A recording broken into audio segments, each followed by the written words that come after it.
Welcome to the June 18th, 2014 Traffic and Transportation Advisory Commission meeting. Please rise and follow me in the Pledge of Allegiance.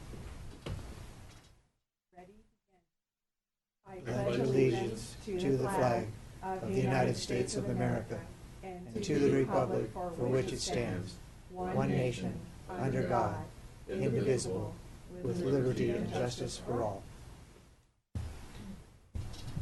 Mrs. Zambrano, please call the roll. Vice Chair McMahon. Here. Commissioner Reeder. Here. Commissioner Gregory. Here. Chair Engler. Here. And Commissioner Lemo is absent. Okay. Any person who wishes to speak regarding an item on the agenda or on a subject within the city's jurisdiction during public comments portion of the agenda must file a public speaker card with the recording secretary. Mrs. Zambrano, raise your hand. Before that portion of the agenda is called. Any person who wishes to speak on a specific agenda item must fill out the public speaker card before that specific item is called. Persons addressing the Traffic Commission are requested to state their name and city of residence for the record. Under state law, issues presented or introduced under public comments can have no action or will be referred to the Traffic Engineering Division Manager for administrative action or scheduled on a subsequent agenda. It would be much appreciated if you would silence all cell phones during the meeting. As a reminder, there is not to be any dialogue between the audience and commissioners at any time. TOTV cannot record your comments when you are speaking, when you are not speaking into the microphone. A wireless microphone is available for your convenience should you not be able to speak at the podium. Okay, public comments. Each speaker will be given 3 minutes. The recording secretary will set the timer accordingly. The green light on the timer will begin counting down to the 3 minutes. When the yellow light is displayed, you will have 1 minute left, so please begin wrapping up at that time. The red light indicates that your 3 minutes are concluded, so please stop speaking, but remain at the podium until questions, if any, from the commissioners have been answered.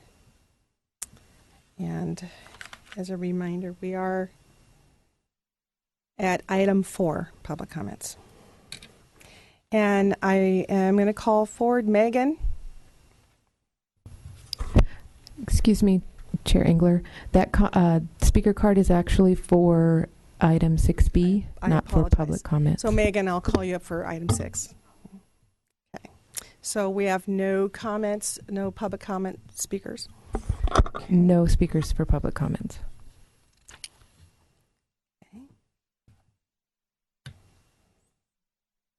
Okay. Item 5 is summary notes for March 19th, 2014. They were attached for your information. Do you have any questions or comments regarding last month's notes? No. Okay. Okay.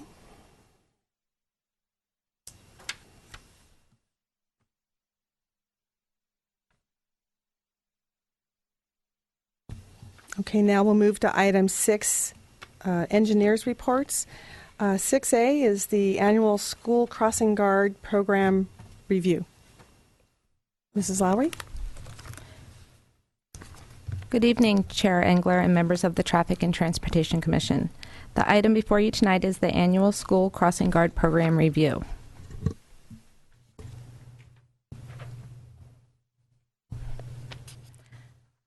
I took over the school crossing guard program in August 2013, and I've learned a lot in the past year. We'll start with the program started in 1977 and has grown to 24 locations serving 15 elementary schools and 4 middle schools. We currently have 33 crossing guards on staff and an annual budget of $170,000 per year. The average cost per location is about $8,000, and the guards provide safe crossing to 675,000 students annually. There are 24 locations, 17 are directly adjacent to a school, and 7 are down the street from a school. The purpose of the crossing guard is not to control traffic. It is to keep the children on the sidewalk until it's safe to cross the street. They lead the children across the street when it's safe. They maintain discipline to the degree that the children are safe. They instruct children about crossing safely. And yes, sometimes they need to instruct the parents of the children too. We also expect the crossing guards to be a positive role model in the community. Each year, city staff conducts counts on existing crossing guard locations. We count just the students in grades K through 8th, not parents, adults, toddlers, or anyone walking around the neighborhood. We do this to determine if the number of students meets the city standards. If not, then a traffic study is conducted. A traffic study involves counting the vehicles at the intersection. Adjustments are made when the pedestrians and/or vehicle counts are below the city standards, or if a school closes or there are boundary changes. The city has adopted peak hour volumes for the morning and afternoon for vehicle and pedestrian conflicts.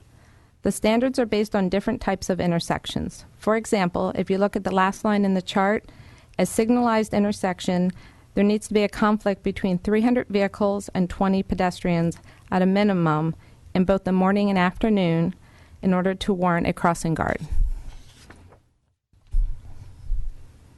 A little more about our crossing guard locations. We have the majority of the intersections have a crossing guard at an uncontrolled two-way stop intersection. The blue on the pie chart is an uncontrolled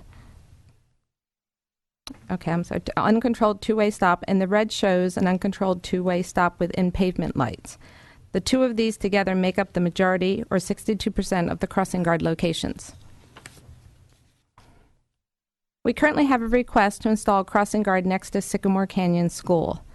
Sycamore Canyon School is the only K through 8th grade school in the district. It's located on a very large property, about 15 acres, and is located on the very west end of the city in Dos Vientos. The intersection of Via Marabella and Via Rio is located directly to the west of the school. The intersection is circled in red.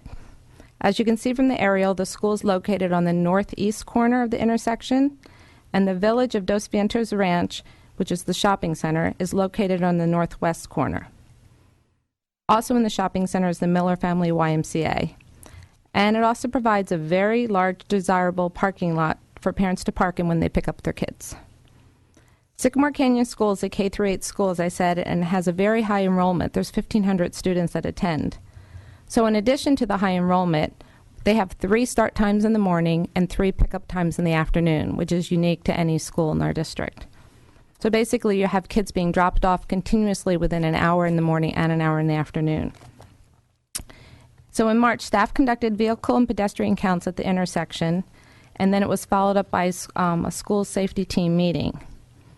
The school safety team is made up of members of the Traffic and Transportation Commission. Thank you, Sue Engler. The Thousand Oaks Police Department, the school district, and public works staff. And in each meeting, it's usually the school principal at whatever school we're visiting, and sometimes someone from the PTA or a school or a staff member. So the school safety team reviewed the vehicle count and pedestrian data while we're at the school safety team meeting in the afternoon. And what we're showing them is that the number of vehicle and students in conflict during the morning drop-off exceeds the city warrants. The number of vehicles warranted is shown in the red line as 300. There were 311 vehicles in the morning, and the number of pedestrians is shown by the green line is 20 is warranted, and there were 212.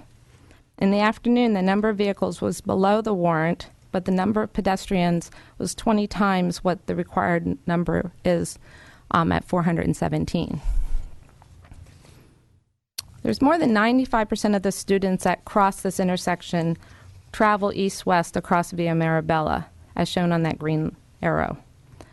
As I mentioned, many students are picked up in the shopping center next door, so that's why the majority of the students are walking east to west in the afternoon and not getting picked up by their parents directly adjacent to the school. The red arrows show the conflicting vehicle movements.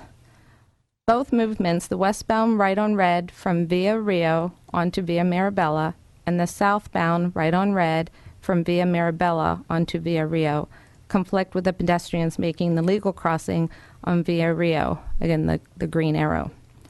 The pedestrians have the walk symbol and have the right-of-way, and the vehicles should yield to the pedestrians, but sometimes things really don't work out exactly as they should. Well, there was a lot going on at the intersection when we were observing it, but it basically comes down to three major concerns. First is the sheer volume of students crossing a very large intersection. Again, there are more than 400 students, that's like 27% of the student population, walks across Via Mirabella in the afternoon. The length of the crosswalk is very long. It's 90 feet, which is, I guess, in comparison, on the other side of Sycamore Canyon School is a very typical side crosswalk, is about half that size. And as you can imagine, students somewhat dilly-dally as they walk across the street, so they take their good old time getting there. Second is a large number of students who rode bikes, which is great, skateboarding, and razor scooters. But the problem is that they're riding them in the crosswalk, which is technically illegal. But without an adult supervising them, they continue to ride, which makes their actions very unpredictable to the drivers. And the third is that the students really don't obey the pedestrian countdown indicator. The school safety team observed that as students began crossing the street, when the indicator had dropped down sometimes to 5 or 4 or 3, and they just started crossing, which means they then start running in order to beat the light. So based on these observations and in clearly understanding that the vehicle conflicts did not meet the city standards in the afternoon, but the sheer number of students far exceeding the city's standards, the school safety team recommended a crossing guard be installed at this location. And staff concurs with this recommendation. Also, there's no other changes are recommended for existing crossing guard locations right now. Staff will continue to conduct routine pedestrian counts at all the intersections in the fall and the spring for fiscal year 2014-15, the school year, and will revisit this item with the Traffic Commission next June 2015. I'd like to take a minute to also add that we've worked very closely with the school district and the school and on this concern. And last week, prior to school being let out, the principal sent a notice to all the parents letting them know that this item was coming to Traffic Commission, and I did and welcoming them to attend or send a letter. And everyone's been distributed a letter from one of the parents that was concerned, and he's in support of this, of installing a crossing guard. And with this is one of our crossing guards, Rosa. She's at Glenwood. I just drove by one morning. This is typically what she looks like. She wears a different hat every day. And I'd be happy to answer any questions. Are there questions of staff? Mrs. McMahon? Hi, I do have a question. You said that most of the students cross across the cul-de-sac way. What is that? Via Rio. Correct. Would the crossing guard also take them across the other way if they wanted to, or would that person be strictly... No, the crossing guard would there's two legs of the intersection, and the crossing guard would do both legs of the intersection. Okay. Just curious. Anyone else? Okay, I have a comment. You sent us a corrected notice, page 3 of this report, the annual, the pedestrian and vehicle conflict data, where you sent us the corrected Via Mirabella against Via Rio names.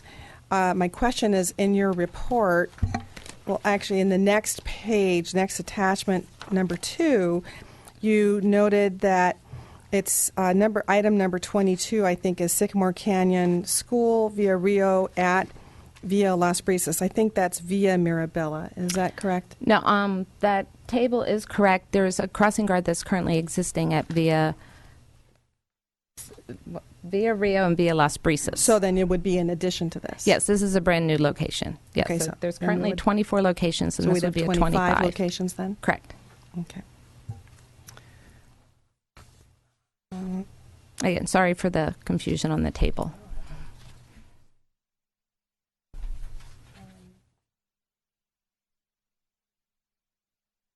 Is there a motion? Yes, 6B. Commissioner McMahon?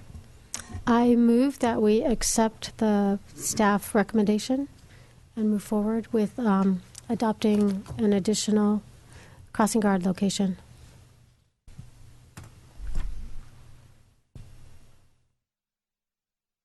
One comment. Following this, we'll then take the recommendation from the Traffic Commission to City Council in July for their approval. So I'm just making a motion that we recommend to the City Council to adopt your recommendation. Yes. Okay. All right, then I'm going to, I do have one question, because the recommendation is to retain all existing 24 and add this. That is correct. So should we include that in our recommendation? That's probably a good idea, too. All right. Would you so choose the I will change my motion to do that. It's pretty obvious, right? We're taking the whole staff recommendation to keep what we have and then add the additional one. Thank you. And then do we call for a vote? Mrs. Zambrano? When I call your name, please say yes or no. Commissioner Gregory? Yes. Commissioner Reeder? Yes. Vice Chair McMahon? Yes. Chair Engler? Yes. The motion carries 4-0. Thank you. Okay, now we move on to item 6B, our stop sign control, northbound Westlake Boulevard onto eastbound Valley Spring Drive. This is an action item. Okay.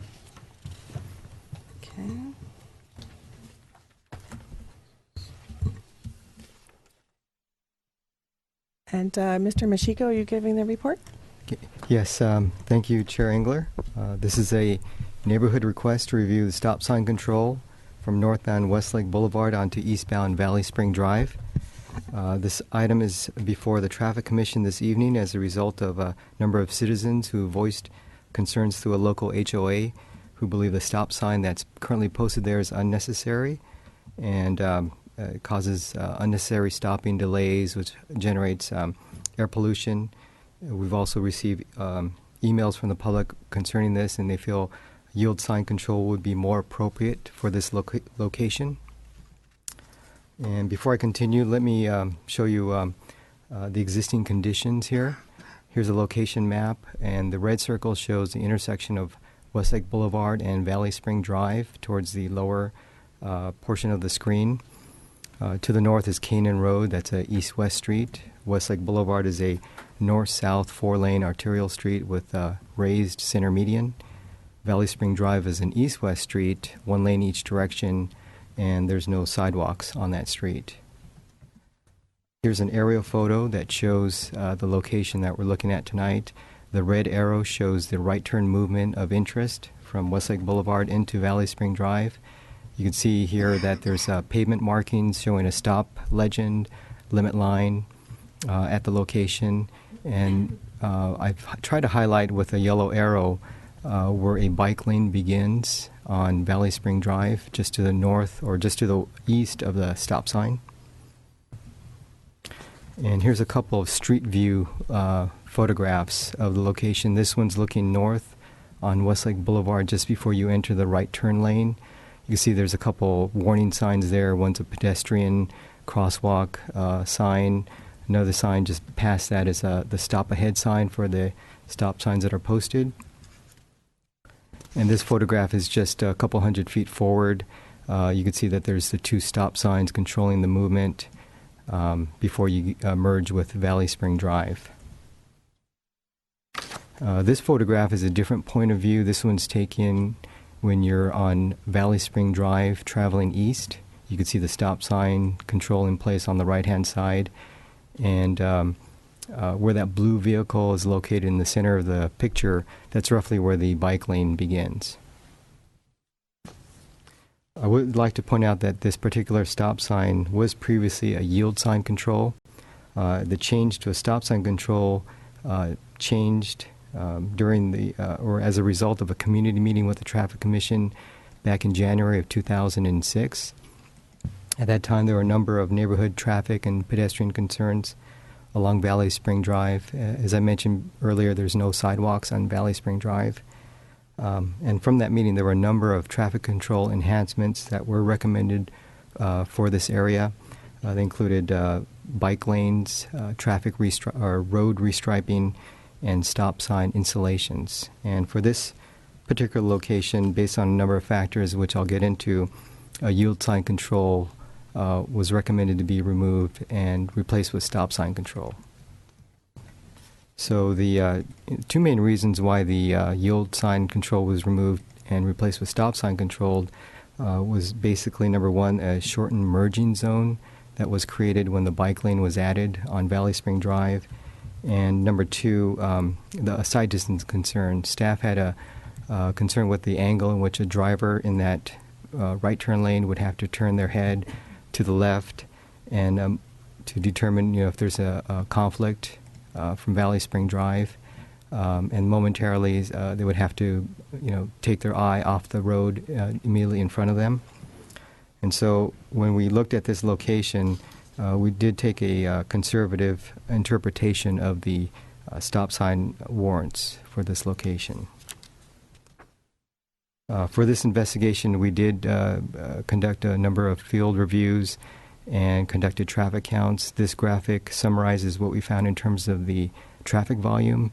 It is a low-volume traffic intersection. The arrowhead show for the right turn movement from Westlake Boulevard into Valley Spring Drive. There's about 2,000 vehicles per day making that movement. On an hourly basis, it's about 110 to 170 vehicles per hour. The eastbound movement on Valley Spring Drive is about 300 vehicles per day. That translates to about 20 to 40 vehicles per hour. The eastbound movement is essentially the southbound left turns from Westlake Boulevard turning left into Valley Spring Drive. We also did take a look at collisions here for that right turn movement. There have been no collisions in the past 5 years. So based on the results of the data that we collected and observations, we did give consideration for yield sign control here. Yield sign controls are not very common in the city, but they are a tool to assign right-of-way, just like a stop sign is used to control right-of-way. And the key to their success is to have slow approach speeds, and also for the drivers to stop when conditions warrant a stopping movement. They are ideal for low-volume conditions, which is what we have here. And the advantages of yield sign control is that they do lessen delays and vehicle emissions in situations where vehicles are not required to stop, as vehicles can maintain low traveling speeds. And also, yield signs should have no effect on speeds. In this case, it should have no effect on speeds on Valley Spring Drive because they are, again, a tool to sign right-of-way. Stop signs and yield signs are not used to control speed. So thus, based on our observations and the traffic volumes that we measured, we're recommending replacing the stop sign control here with the yield sign control.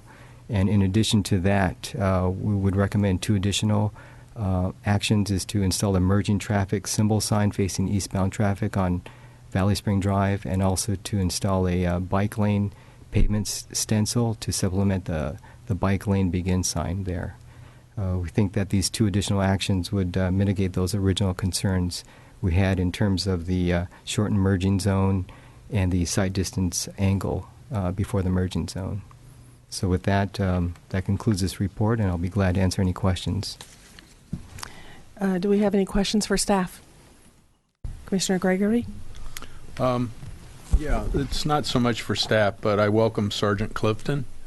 And I was wondering if you have an opinion if switching from the stop sign back to a yield might have any impact on rear-end collisions or not. I think it would help, if anything. You don't have a stop vehicle in front of you now. So I think that the volume of traffic would support the yield sign. Okay, great. Thank you. Commissioner Reeder? That's a good report, Mr. Machiko, especially the written report you gave us, very thorough. I was amazed that we're stopping 1,900 cars a day to allow 300 cars to pass. It just doesn't go with the Manual for Uniform Traffic Control Devices. That states that if you have a conflict of traffic and you need a traffic control device there, that you should stop the volume of traffic that is going. Well, stop the volume of traffic that is the lesser of the two. Am I right in understanding that? Well, typically you stop when a stop sign's used, you stop the movement that's the traffic that enters the through street. And in this case, Valley Spring Drive is considered the through street. So that's the reason why that movement is not stop controlled. Valley Spring would be the through street, even though it's just left-hand turn traffic off of southbound Westlake Boulevard? Yes, because it's essentially the traffic. Well, Valley Spring Drive originates from Westlake Boulevard. The right turning traffic entering from Westlake Boulevard, that's considered to be the entering traffic. All right, so it's an oddball situation there. Also, it was brought up originally that the installation of the bike lane was problematic because it shortened the merging distance, and that again was decided that a traffic sign should be placed there. Is that true at that time? Well, yeah, I think you're referring to where the bike lane begins. Yes. There is a bike lane begins sign that's posted, and there may have been some tree branches or in the picture that showed that it may be obstructed, but that's something that will get trimmed up. And is it true that the bike lane only goes about 3 blocks? It terminates, I think, at Upper Ranch Road. I think it may have gone just past Upper Ranch Road. Maybe a few feet. A bit beyond that, because... Would it be feasible to actually start the bike lane maybe 100, 200 feet later than right at the point of merge? I mean, that's a possibility, but I think the location it is now, and then looking at the traffic volume condition, it's probably fine the way it is. In addition, that we are going to add that merging traffic symbol sign for eastbound traffic, as well as the bike lane stencil on the pavement. Okay. And the point that was made that there was some visual problems here to see approaching traffic. What were those problems originally, as described? Turning the neck, but as I saw it, the motorist was already at the point of merge, which would be a little too late to look to see if there's any cars coming. Is that correct to assume that? Yeah, that's that's subject to debate in terms of how certain drivers would approach that location. But we sort of view that, as I mentioned earlier, with a conservative approach on how we wanted to look at that location. Okay, because it does require at some point to take your eye off the road as you look to your left, and if there's a car stopped in front of you, does that create a rear-end conflict there? Yes. So if we do change this back to a yield sign, that should notify the motorists that there's some action that they have to do at this intersection, namely look peripherally to see if there's anyone to yield to. So that wouldn't entail cranking your neck at a 90-degree angle or more. Am I looking at this correctly? Yeah, I think it's ideally the situation here, the best way the driver or the behavior that we're looking for is when the driver comes from Westlake Boulevard, as they enter that right turn lane, they enter with a low approach speed. As they're making that right-hand turn, use their, just with a little glance of the eye, see if there's any traffic coming from Valley Spring Drive that entered from southbound Westlake Boulevard. And given the low volume condition, they should be able to do all this and recognize that, there's not going to be conflicts at that location very often. Okay. And finally, the last question. What was the feedback from the public? You said you received emails. What was the tally? Yeah, before the meeting, I think we had about 30 emails that we received. About 3 were in favor of keeping the stop sign in place, but the other 27 were in favor of changing it to yield sign control, or removing the stop sign completely.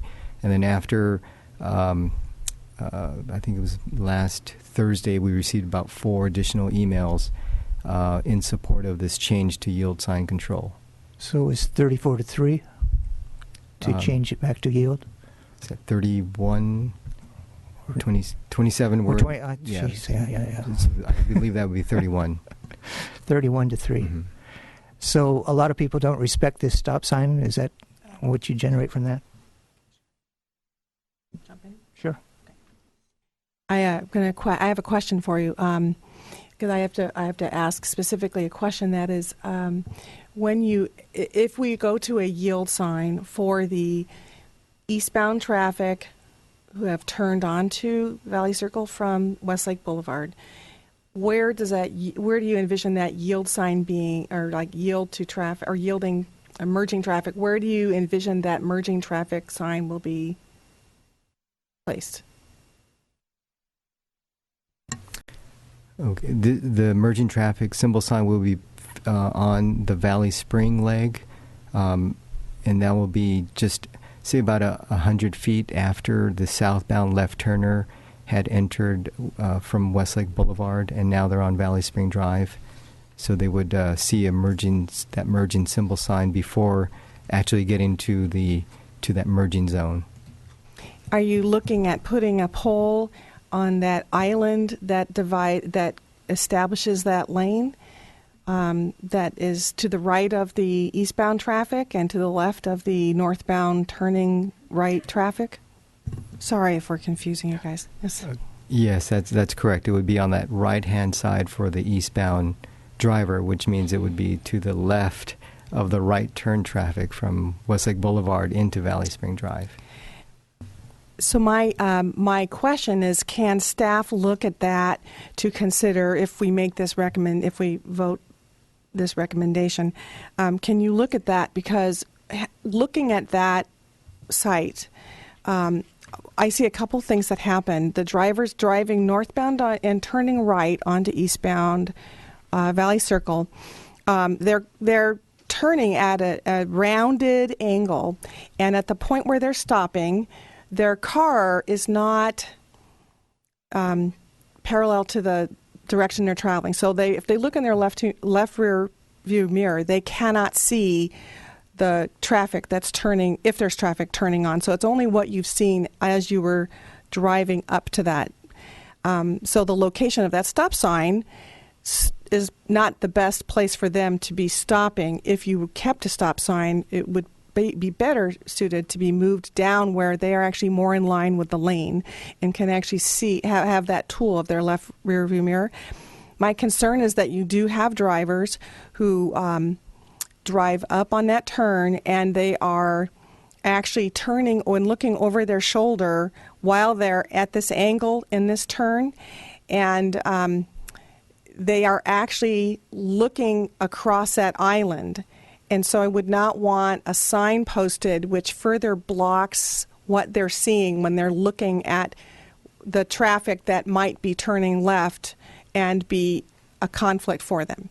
So I would ask that when you look at that you investigate where obviously the safest place for that sign is. But I think that island might not be the best choice for the traffic that's turning right to go eastbound. I personally think that the movement of that sign or the yielding, if they were flowing and not if they are merging, then it enables them to actually get their car in position where they have either, they can look on their rearview mirror, but that brings them up onto the beginning of the bike lane, which is a concern which Commissioner Reeder brought up, that I see that's kind of a concern you have to look at when you decide that. I also see a lot of traffic that they naturally go forward, and they're not actually running the stop sign. They're just moving to a point where they can see better. So I think that you are onto something. I think that's something for us to consider. It makes sense to make it so that the traffic methods that we see are really being established legally that the stop sign or yield sign is actually what makes sense for the drivers. All right.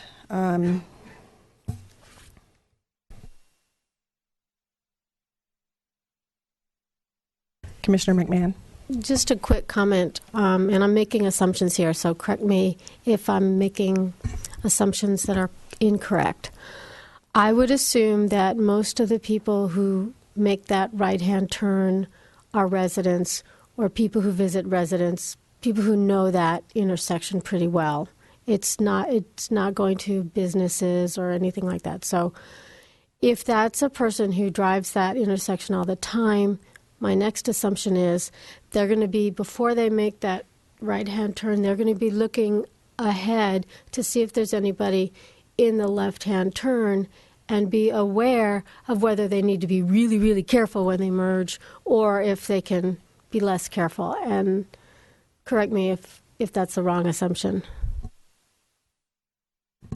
Yeah, that's probably safe to assume, but yeah, it depends on where that driver is going to be. But I think most drivers or the regulars that drive through there, the residents, they sort of know what conditions to anticipate. If it's a person who's not familiar with that location, I think that's the person when they see the yield sign, and obviously we'll also post a yield ahead sign. They'll be very careful because they're not aware of the traffic conditions at this location. Commissioner Gregory. Yeah, with this concern being brought up, and please refresh my memory because you showed a picture of it, and I've driven it before, but I can't remember. Is there a solid white line delineating right where the current stop sign is? And or would it be appropriate to put a solid white line delineating where if you move past that, you are merged into somebody else's lane to make sure that people yield and stop behind that point and make sure everything is clear?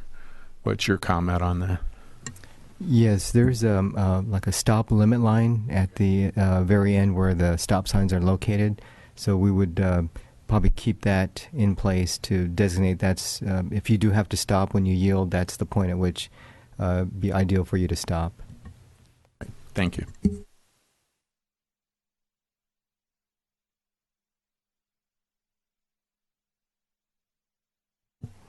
Okay, we do have a public comment. I'd like to call forward Megan Clark. Please state your name and city of residence for the record. Good evening. Thank you. Megan Clark from Westlake Village. If you don't mind, I'm going to move. Can I move slightly to the right? I'm afraid that you can't see me hardly at all. I'm a floating head because. Okay, there. You can use the lower microphone. That works too. That's better. Thank you. There are 11 houses that actually front Valley Spring. My husband and I are homeowners of one of the 11. And the reason I'm here today is I'm here in opposition to the proposed change. I had an opportunity to review the staff report, and there was a couple of concerns that I'd like to raise with the commission. The first is that the report, and we haven't heard anything tonight, about the fact that there's a school bus stop about 200 feet past the proposed change.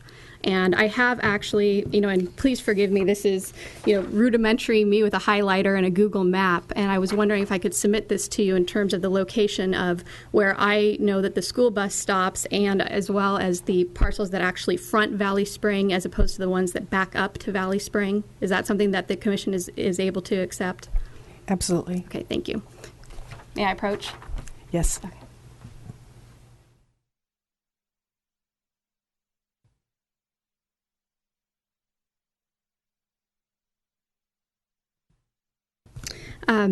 There was a mention that there was a POA newsletter, or that this originated from a concern from the Homeowners Association. I'm a member of that HOA, and granted, between work, husband, kid, dog, sometimes things slip through the cracks, but I do try to pay attention. I don't recall a POA newsletter that specifically addressed this. Obviously, there was something because it generated some email traffic, but I'm aware that of these 11 houses that are going to carry the burden for this change, 3 of them just closed escrow, and I mean like in the last couple of weeks. I'm aware that some of those families haven't even moved in yet. I'm concerned that some of the people who are going to be directly impacted by this didn't get appropriate notice of this issue.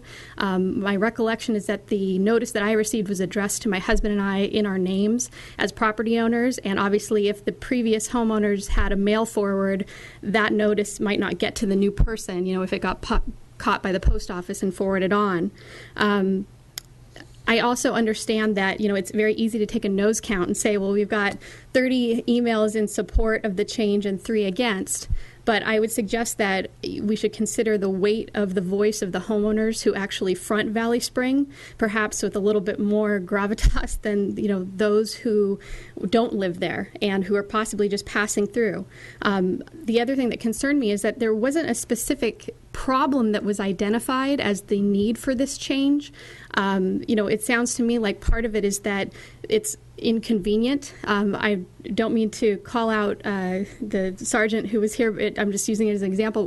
They were kind of joking around before the meeting started about, well, people aren't obeying the stop sign anyway, so that's one of the reasons that this yield sign might be appropriate. And I would say that, just because it's inconvenient for some people to stop at the stop sign and they're ignoring it, they're breaking the law, that can't possibly be a good reason for this change. And I would ask that we staff at least be asked to go back and identify what is the actual problem that exists that needs to be addressed by the proposed change before something's done. Obviously, the biggest issue is safety. In 2006, some of the same people in this room voted for a stop sign, and they did it for a reason. I know that Commissioner McMahon was one of the vocal advocates of trying to address the speed and the excessive, traffic concerns out on Valley Spring, and, including some staff made the recommendation. I would suggest that the situation hasn't improved since 2006. We have more traffic, more cars. People are still driving like a bat out of hell over there. It hasn't improved, and I'm concerned that that might be getting overlooked a little bit. When I was reading the staff report, one of the things that evoked a strong negative reaction from me is that, and I heard this comment again, was that the stop sign was not installed to curb speeding. And there was another quote in the report that said, changing the stop sign to a yield sign should have no effect on vehicle speeds on Valley Spring, since the existing stop sign was not intended to curb speeding. And I think I understand why that comment was generated. I took a look at I'm going to butcher the name, but it's the CalMut CD. I don't know what I understand that there's a reference in there that says that stop signs and yield signs should not be, the sole reason or the purpose for trying to control speed on a street. But I don't think that was the intent of the comment. I think that the intent is that, I'm sorry, are you concerned that I'm going way past time and that I'm, okay. So I don't think that's the intent of that regulation. I think what they're trying to say is you can't just take a busy section of street, plop a stop sign down in it, and call it a day. I think they're trying to say that you need to look at this in the aggregate. We know that people are driving way too fast down Westlake Boulevard. We just had a fatality there maybe 2 months ago, not very far down from this intersection. We know people are driving like mad down Valley Spring. I know that Commissioner Gregory raised this issue back in January about looking at alternatives to curbing speed. And I think that you have to look at it in the big picture. I'm concerned that people are going to keep hauling tail down Westlake Boulevard. Now they're going to hit that right-hand turn, and instead of actually at least mentally having to come to a stop, they're just going to roll on through and hit the gas. And I don't think that that's a safe condition. And I would ask this commission to consider that.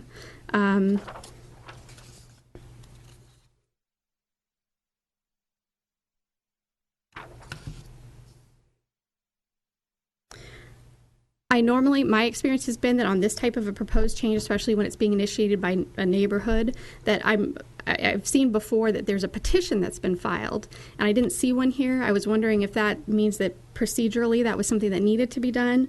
Also, because this has an impact on the actual traffic signal there at Valley Spring and Westlake, I was wondering if it requires the actual traffic warrant study to be done. I know that there was a mention here that there was the survey that was done in January 2014. My recollection was that that was done over winter break, because I remember seeing the little stripe across the intersection, and I thought to myself, like, oh, they're not going to pick up accurate data because traffic volume is really low right now compared to how it normally is. And I would ask to, if we could perhaps investigate that a little bit to determine what the dates were actually used.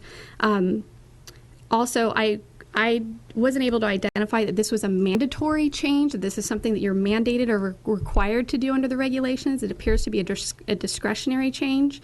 I was wondering if you agree that this is under your discretion as opposed to you're being directed to have to make this change. I understand that I didn't buy a house on a cul-de-sac. So I understand that I'm not coming here and asking you to wave a magic wand and ask everyone to abide by the rules perfectly and magically go by the speed limit. But, it's an unsafe condition out there on Valley Spring. And I think that by removing this stop sign, you're going to take away the last control that we have out there. I took a look at the speed bump resolution. I don't know that we would qualify for that.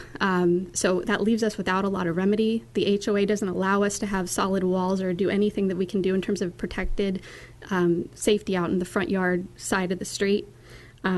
Finally, I just want to let you know that my family's lived here since 1977.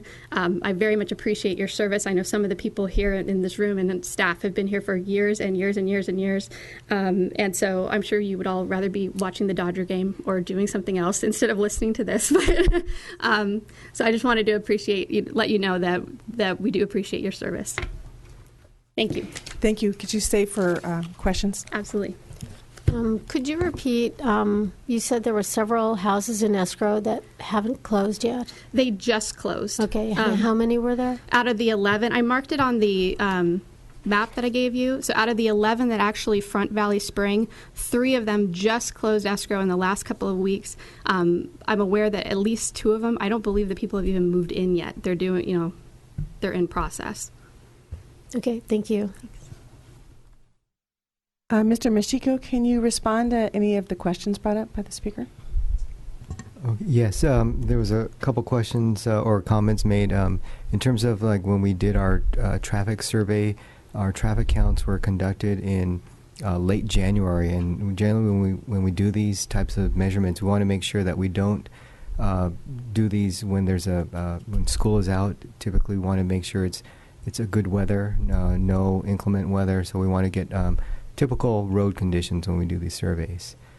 In terms of speed, here's an example that or some data that I can share. Before the or when the yield sign was in place, back in 1999, we did a radar survey on Valley Spring Drive, and the critical speed, or that 85th percentile speed, was 40 miles an hour, and that was used to set the 35 mile per hour speed limit. When the yield sign went to a stop sign, that was in June 1st of 2006. Okay, we waited a number of months. And towards the end of the year, late October, we took a measurement of speed using radar, and the critical speed, or 85th percentile speed, was again 40 miles an hour. So we found that there was no change in the prevailing speeds on Valley Spring Drive before and after the change from yield sign control to stop sign control. And again, yes, we do want to point out that yield signs and stop signs are for right-of-way control, not for stop sign or speed control. This issue is with the Traffic Commission tonight, based on number of requests we got. And because this item did come before the Traffic Commission a number of years ago, we thought it was appropriate to bring this back to Traffic Commission for review at this time.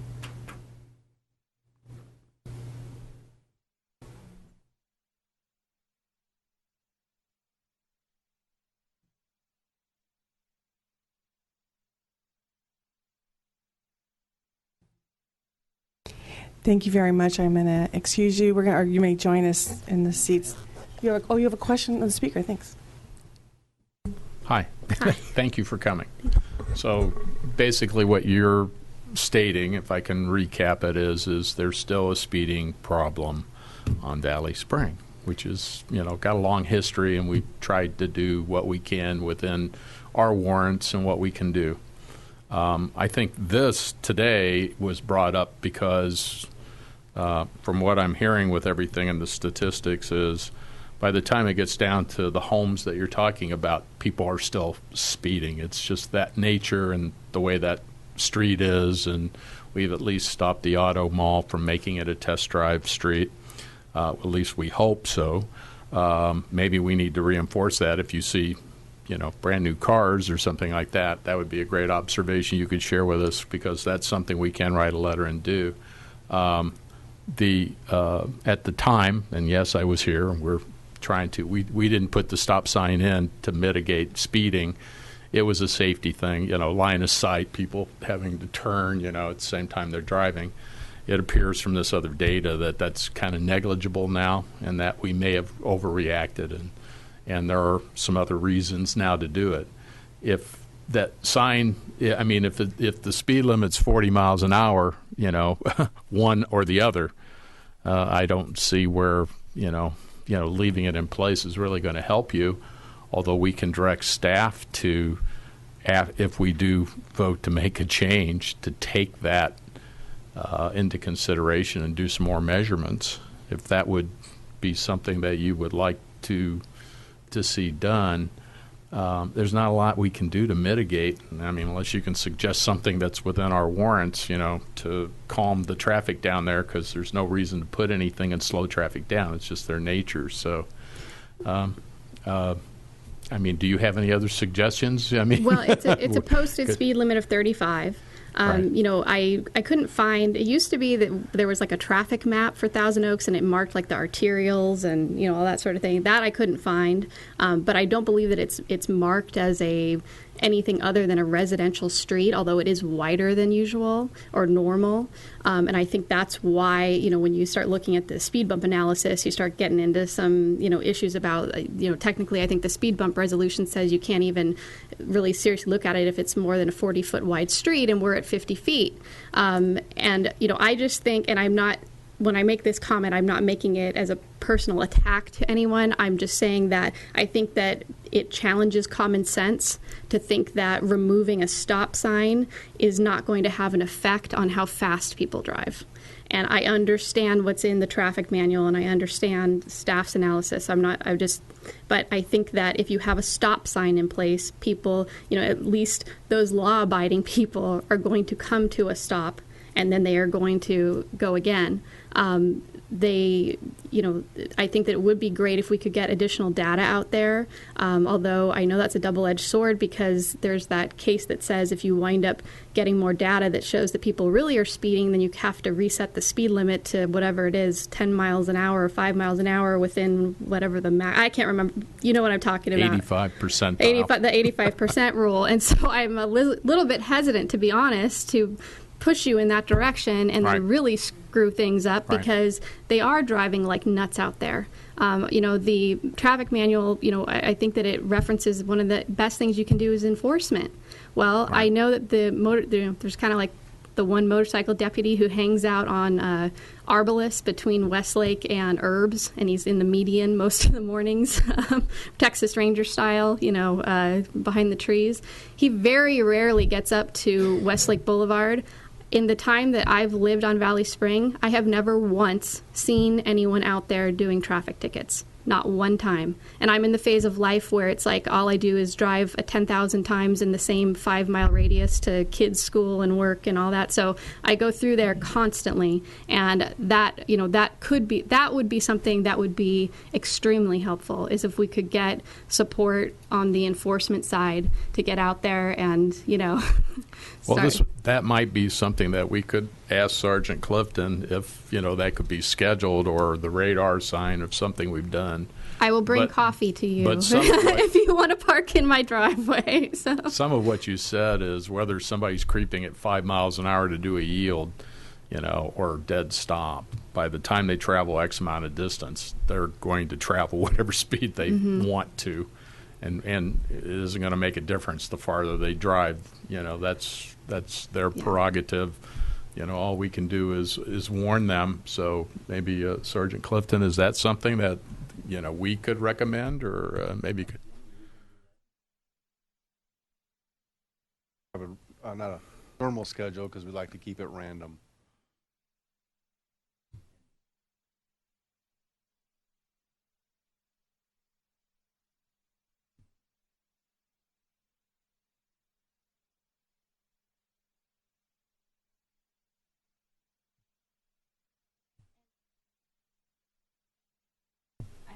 An uptick.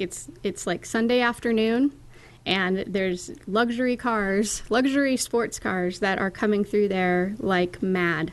And my husband's uncle, who races cars, was standing in our driveway one day, and somebody in a very expensive luxury car went plowing through there, and he looked over at us and said, 70 miles an hour solid. And I went, yeah, this is, and it's not everyone, but it's right. It's enough that it's a concern. Well, we haven't sent a letter to the auto mall. Could that be something that we recommend, that we send another?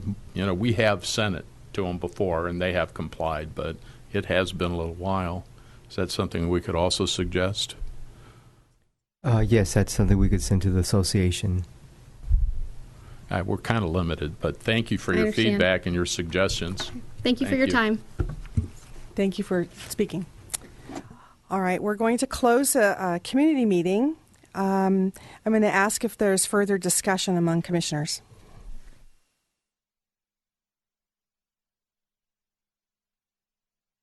Commissioner Gregory. Well, I can go first. I don't have any problem changing this, and I see the reason for it. All due respect, I don't see people's behavior, hundreds of yards down the road, it affecting their speed. However, if enforcement will help remind people of the speed limit, and possibly, we send something to the auto mall, that would probably have more effect. I feel going back to this yield in a way, might make that intersection a little safer, but I consider the effect negligible. But I would recommend, if we do say yes to it, that within whatever you deem as an appropriate time, we do another speed check on it, and if it does increase from the 40 that it was before and it is now, that we bring this back and discuss it. Commissioner Reeder, do you have any comments? No comment. Commissioner McMahon? Well, we do have 3 months of summer starting, so the traffic department doesn't have to be at too many of the schools. So this might be a really good time to spend a little time in this location. And I know that sometimes it's difficult for a motorcycle cop to kind of perch. Are there locations near there that you can get somebody stationed there? Okay, that's great. Okay, thank you. Have to go to court on some of these. Not everybody's definition of same.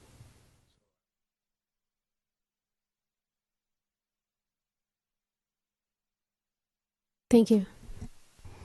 If you could provide her with contact information, that would be a help. And my comments are that I see this as two different issues, and I respect what the speaker has brought to us because it's a concern if there's speeding happening on that road. I think that what we're really looking at here is traffic management, and I see the difficulty of the people driving to make that curvy turn, and they're stopping. And yet, I think when they're stopping, sometimes they're moving forward to be able to see better. I think if they are doing a more continuous flow and they're yielding, they're not stopping and then turning. And actually, I've seen people rolling forward while they're trying to look because they're stopped in the wrong place. I think if the car travels continuously, that they're actually in a better position to execute their car and to complete that turn safely. So my position is that the yield there is probably better for those cars. The other concern, though, that I do have is what the speaker brought to us, which is, observing how the speed issues may be affecting Valley Circle Drive. And I'd like to be sure we keep an eye on that and pay attention to whether or not this was a good choice or not. All right. If there are no more comments, I'm going to ask Mrs. Zambrano I'm going to call a vote. Mrs. Zambrano, can you? We don't have a motion. Oh, I'm sorry. I'm going to ask for the motion.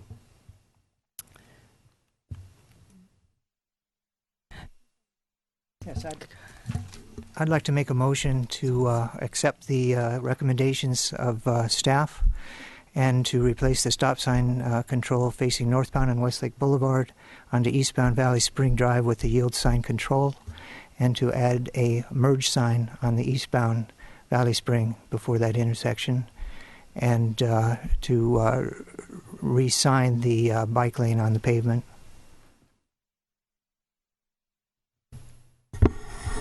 Would you like to call the roll? Yes. When I call your name, please say yes or no. Commissioner Gregory? Yes. Commissioner Reeder? Yes. Vice Chair McMahon? Yes. And Chair Engler? Yes. And the motion carries 4-0.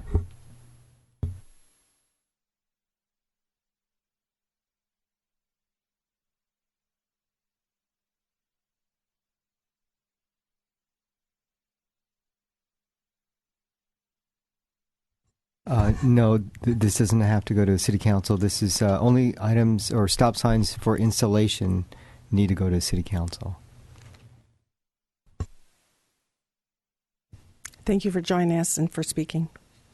Okay, we'll be moving on to agenda item 7, which is, agenda 6C is the Bicycle Advisory Team recommendations and School Safety Team monthly status report, which was included in your packets. Now, agenda 7, status report on prior traffic commissioner recommendations. Are there any?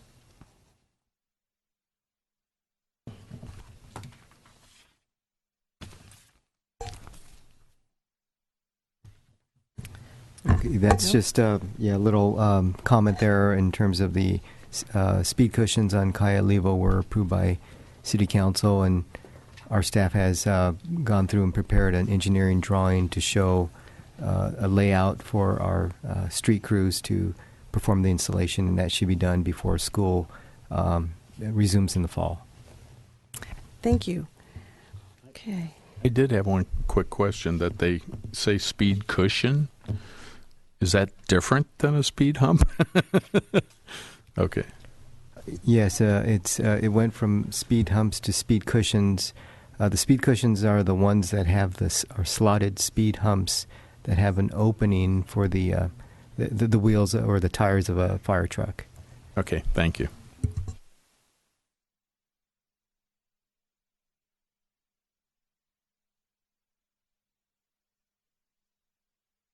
Okay, Commissioner referrals for from March 18th, 19th. Did we just do that? Or do we have any commissioner referrals for item 8? No referrals for item number 8. Okay, item 9, our work program and commissioner schedule.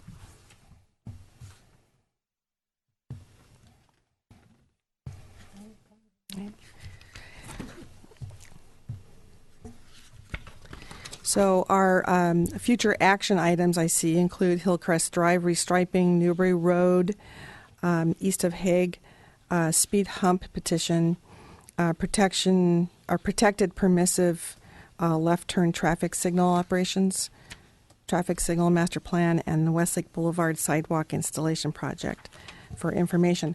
Now, I do have a question. I do not have a schedule or a work schedule in my packet. Did you have a recommendation for our next meeting?